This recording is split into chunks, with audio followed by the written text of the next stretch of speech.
हेडलाईनचे प्रस्तुतकर्ता घरकुल मसाले. दे रोजच्या जेवणाला मायेची चव घरकुल मसाले.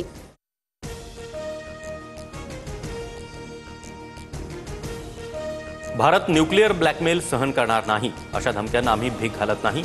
पंतप्रधान मोदींनी पाकिस्तानला सुनावलं. तसेच रक्त आणि पाणी सोबत वाहणार नाही, मोदींकडून पुनरुच्चार.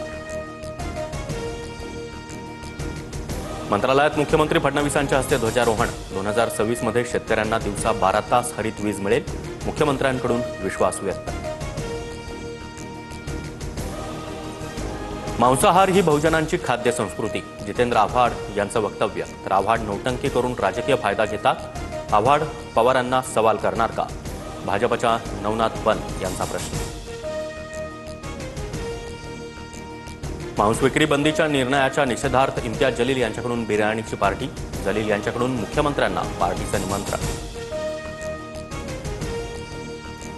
टीआरपी वाढवण्यासाठी इम्तियाज जलील यांचं नाटक सुरू. संजय शिरसाट यांची टीका.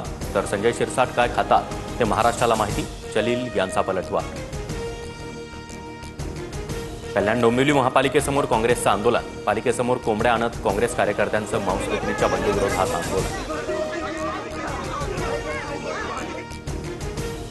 गिरीश महाजनांच्या हस्ते नाशिकमध्ये ध्वजारोहण.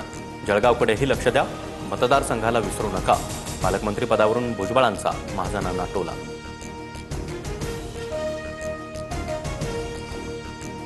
आपलं मत आपण दिलेल्या पक्षालाच पोहोचण्याचं स्वातंत्र्य अबाधित राहो. स्वातंत्र्य दिनानिमित्त मनसेकडून लालबाग परिसरात बॅनरबाजी. स्वातंत्र्य दिनाच्या शुभेच्छा देत मनसेची खोचक टीका. ऑपरेशन सिंदूरमध्ये सहभागी असणाऱ्या भारतीय हवाई दलाच्या 9 अधिकाऱ्यांना वीरचक्र पुरस्कार. वीरचक्र हा भारताचा 3रा सर्वोच्च शौर्य पुरस्कार. स्वातंत्र्य दिनानिमित्त खंडोबा मंदिरात फुलांची आकर्षक सजावट. जेजुरी गडावर भाविकांची मोठी गर्दी. धाराशिव जिल्ह्यात जोरदार पाऊस. तेरणा नदीला पूर, तर भूम तालुक्यातील वंजारवाडी गावात विश्वरूपा नदीचं पाणी गावात शिरलं.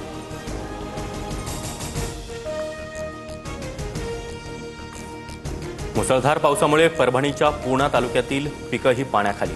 शेतकऱ्यांचं मोठं नुकसान. पंचनामे करण्याची शेतकऱ्यांची मागणी.